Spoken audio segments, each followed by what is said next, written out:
वस्त्र नहीं, विचार हैं, श्रमशील नारी के संस्कार हैं। कभी जीवन का आधार तो कभी खुशियां अपार हैं। श्रमिक.लाइव पर श्रमशील नारी में आज की मेहमान के साथ हम हाजिर हैं फिर एक बार। पारुल एक खुश मिजाज खूबसूरत लड़की, वो अपने सपनों को जीना चाहती है, कुछ अलग कुछ नया करना चाहती है। दरअसल पारुल एयर होस्टेस बनना चाहती थी, मगर उन्होंने अपना स्टार्टअप शुरू किया। कपड़ों में फैशन और ट्रेंड को फॉलो करते हुए एक बुटीक शुरू किया। अब आप सोच रहे होंगे, एयर होस्टेस बनने का सपना देखने वाली लड़की स्टार्टअप की दुनिया में क्यों और कैसे आ गई? जानना चाहते हैं ना? तो चलिए आपको मिलवाते हैं पारुल से। पारुल ने कॉमर्स की पढ़ाई की है, एविएशन और ज्वेलरी मेकिंग का कोर्स भी किया है, फैमिली के साथ रहती हैं और उनकी एक प्यारी सी बिटिया भी है। तो चलिए जानते हैं पारुल की कहानी उनकी ही जुबानी। हेलो, मेरा नाम पारुल मिश्रा है। बचपन में जब मैं आसमान को देखती थी और उसमें एरोप्लेन जब चलता था तो मुझे बहुत खुशी होती थी। मुझे ऐसा लगता था कि मुझे इस ऊंचाई तक पहुंचना है। और ऐसा कुछ हुआ कि 2006 में रायपुर में एविएशन एंड हॉस्पिटैलिटी मैनेजमेंट का एक कोर्स आया। मेरे पापा के बहुत जिद करने के बाद मैंने वो कोर्स ज्वाइन किया और ज्वाइन करने के बाद मेरा बिल्कुल शौक था कि मैं एयर होस्टेस बनूं। वहाँ पे मेरे साथ एक इशू ये हुआ कि 5.2 इंच मेरी हाइट थी, जिसकी वजह से मेरा वहाँ पे एयर होस्टेस में सिलेक्शन नहीं हो पाया। फिर ग्राउंड स्टाफ में सिलेक्शन हुआ तो मेरा ग्राउंड स्टाफ में काम करने का इंटरेस्ट नहीं था। फिर मैंने जॉब स्टार्ट किया 2007 से और मैंने सेल्स एग्जीक्यूटिव की पोस्ट से स्टार्ट करके ग्रुप टीम लीडर बनी। उसके बाद फिर मैंने कस्टमर रिलेशनशिप मैनेजर बनी। फिर मेरी शादी हुई, मेरी बेबी हुई तो मुझे नेक्सा का एडमिन मैनेजर बना दिया गया और वो कंटिन्यूएशन में मैंने 12 इयर्स जॉब किया है। उसके बाद मेरे हस्बैंड के साथ मेरे हस्बैंड बिजनेस करते हैं, उनके साथ मैंने सोचा कि उनका बिजनेस में सपोर्ट करूं। तो थोड़ा सा मैं अपना जॉब को छोड़ के मैंने यहाँ पे कोचिंग इंस्टीट्यूट में स्पोकन इंग्लिश की क्लासेस ली और क्लासेस दी। और क्लासेस देने के बाद मेरा ग्लैमरस लाइफ से बहुत ज़्यादा, जैसे कि मैंने आपको बताया कि मुझे ऊंचाइयों में जाने का बहुत शौक था, अपने लिए कुछ करने का बहुत शौक था, तो मैंने अपना एक छोटा सा बुटीक बनाया, बुटीक ओपन किया। 16 फेब को ही हाल ही में मैंने बुटीक ओपन किया। तो चलिए मैं आपको अपना बुटीक दिखाती हूँ।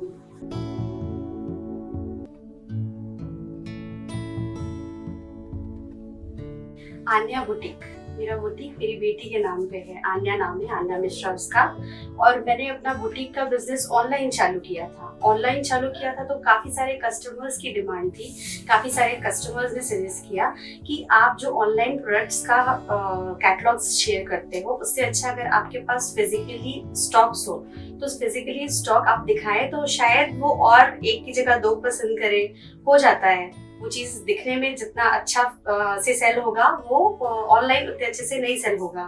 तो यही सोच को कंटिन्यू करते हुए मैंने 16 फरवरी को आन्या बुटीक के नाम से एक बुटीक ओपन किया।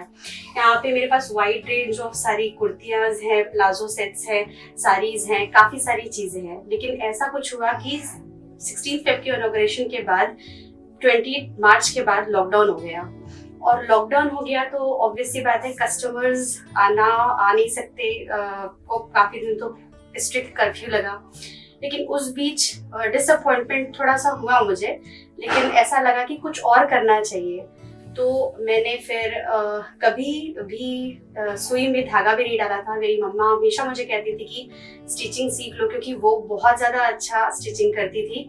तो हम लोग ने पहले कभी नहीं सीखा, लेकिन इस लॉकडाउन ने एक अच्छी चीज़ सिखाई। तब मैंने स्टिचिंग सीखी और मैंने मास्क बनाया। बहुत सारे मास्क मैंने बनाए क्योंकि मास्क सबको ज़रूरत था।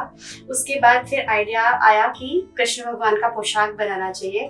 तो हमारी लैंडलॉर्ड ने ही मुझे आइडिया दिया और कृष्ण भगवान का पोशाक बनाया। इस तरह से सारे कृष्ण भगवान के पोशाक हैं जो कस्टमाइज्ड बनाए गए। फिर धीरे से हम लोगों ने बंधनवार बनाया और अब क्या है, हम इस चीज़ को इस तरह से आगे बढ़ाना चाह रहे हैं कि सारे कस्टमाइज्ड प्रोडक्ट जो भी कुछ कहते हैं, चाहे वो बंधनवार हो, अभी एक पूजा का भी ऑर्डर, पूजा पर पूरा मंदिर डेकोरेशन का ऑर्डर मिला हमको। और इसी तरह से ये सारे प्रोडक्ट्स, ये सब हमने हैंडमेड है, हाथ से बनाए हुए हैं। फिर उससे लगा कि सारी कस्टमाइज चीज लोग पसंद कर रहे हैं, क्योंकि उसमें मजबूती ज्यादा अच्छी होती है और लोगों के अनुसार वो चीज होती है। फिर हम लोगों ने ये हैंडमेड प्रोडक्ट्स बनाना स्टार्ट किया। ये पोटली है, अभी हम बहुत सारी चीजों पे वर्क कर रहे हैं, काम चल रहा है।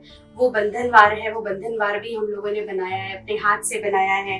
कृष्ण भगवान के पोशाक हो गए, और बहुत सारी ऐसी प्लानिंग है अभी दिवाली को लेके कि आगे हम क्या क्या नया कर सकते हैं और किस ऊंचाई पे हम अपना बुटीक को कपड़ों के साथ साथ कस्टमाइज करके हम आगे बढ़ा सकते हैं। ये हमारा प्लान है। फिर मैंने और मेरी मम्मी ने ये सोचा कि क्यों ना इस चीज को आगे बढ़ाया जाए, वुमेन एम्पावरमेंट को आगे बढ़ाया जाए। तो फिर हम लोगों ने एक स्टाफ रखी, वो उसको हमने ट्रेनिंग भी दी है, वो भी हमारी हेल्प करती है। और ये सारा चीज होममेड, हैंडमेड वो बनाती है बहुत अच्छे से। और ट्रेनिंग जो चल रही है उसके साथ हम और भी ज्यादा लोगों को ट्रेन करना चाहते हैं। जैसे जैसे हमारा काम आगे बढ़ते जाएगा, हम और लोगों को ट्रेन करके उनको रोजगार देंगे। जी, मैं पुष्पा ओझा हूँ और मैं मैडम के साथ मिलकर कुछ नया करना चाहती हूँ और कुछ नया नया बनाना चाहती हूँ। जैसे कि ये रोज बनाई हूँ मैम के साथ मिलकर, और ये फ्लावर, और ये बाल गोपाल जी का ड्रेस है, और ये बंधनवार। और मैं मैम के साथ मिलकर ऐसे कुछ करना चाहती हूँ, आगे बढ़ना चाहती हूँ, और मैं हमेशा मैम का सहयोग करना चाहती हूँ। हेलो, मैं आकाश दत्त मिश्रा। आज मैं अपनी वाइफ पारुल के बारे में आप सबको कुछ बताना चाहता हूँ। वो इस ऑफिस की बैकबोन है, स्पाइन है। उसके बिना इस ऑफिस की कल्पना नहीं की जा सकती। मैंने अपनी लाइफ में बहुत कम ऐसी लेडीज़ देखी हैं जिनको मैं उंगलियों में गिन सकता हूँ, जो कि घर और ऑफिस दोनों जगह पे अपने वर्किंग प्रोफेशंस में और घर पे भी तालमेल सही रखती हैं। ये उनमें से काफ़ी साल जॉब करने के बाद जब पारुल ने ये बुटीक का आइडिया दिया, तो पहले तो शुरू में काफ़ी झिझक हुई, पर उसके बाद फैमिली ने भी सपोर्ट किया और मैंने भी काफ़ी सपोर्ट करके फिर ये बुटीक हम लोगों ने स्टार्ट किया है। और अब आप लोगों के, सब लोगों की मेहनत से ये सब ठीक चल रहा है। मैं चाहता हूँ कि पारुल ने जो भी अपनी लाइफ में सपने देखे हैं वो पूरे करें, और इसके लिए मेरा और मेरी फैमिली का हमेशा सपोर्ट रहेगा। और मैं चाहूँगा कि श्रमशील नारी के माध्यम से ये कहानी आप सब तक पहुँचे। मैं सारी महिलाओं को ये मैसेज देना चाहती हूँ कि वो अपनी लाइफ में अपने सपनों को जिए, अपने सपनों के साथ आगे बढ़े, काफ़ी कॉन्फिडेंस के साथ आगे बढ़े, कभी भी गिव अप ना करें और अपने सारे सपने पूरे करें। पारुल, आपकी कहानी हमने सुनी और मुझे लगता है कि सबको बहुत अच्छा लगा होगा। आप अपने बिजनेस को किन ऊंचाइयों तक ले जाना चाहती हैं? मैं अपने बिजनेस को इतनी ऊंचाइयों तक ले जाना चाहती हूँ कि लोगों को मेरा सारा चीज़, कस्टमाइजेशन, सारा काम पसंद आए और आकाश की ऊंचाइयों तक मेरा बिजनेस पहुँचे। जो मैं चाहती थी बचपन में कि एरोप्लेन की तरह एक उड़ना, वो मैं अपना इस बिजनेस से आगे उड़ान भरना चाहती हूँ। बहुत अच्छी बात कही आपने। और घर का, परिवार का कितना सपोर्ट आपको मिल रहा है? बहुत ज़्यादा सपोर्ट मिल रहा है, चाहे वो मेरे मम्मी पापा हो, चाहे वो मेरे इन-लॉज हो, और सबसे बड़ा सपोर्ट तो मेरे हस्बैंड का है, मेरी सिस्टर का है। ये लोग का सपोर्ट अगर नहीं होता तो मैं तो आज नहीं कर पाती कुछ भी काम।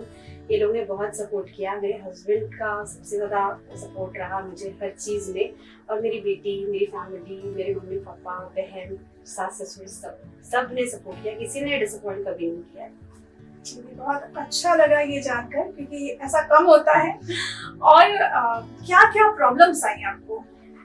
ये लॉकडाउन में सबसे मेजर प्रॉब्लम ये है कि कस्टमर्स जो हैं वो 7 बजे के बाद ही फ्री होते हैं। टाइमिंग गवर्नमेंट ने करी 10 से 7 बजे के बाद ही कस्टमर आ पाते हैं। चलिए ठीक है, 7 बजे के बाद नहीं तो संडे को कस्टमर्स फ्री होते तो संडे भी बंद रहता है। एक ये मेजर प्रॉब्लम हमारे पास आई। और दूसरी सेकेंडरी प्रॉब्लम जो है वो फंडिंग की है। जो हम चाहते हैं कि हमको कहीं से फंडिंग हो।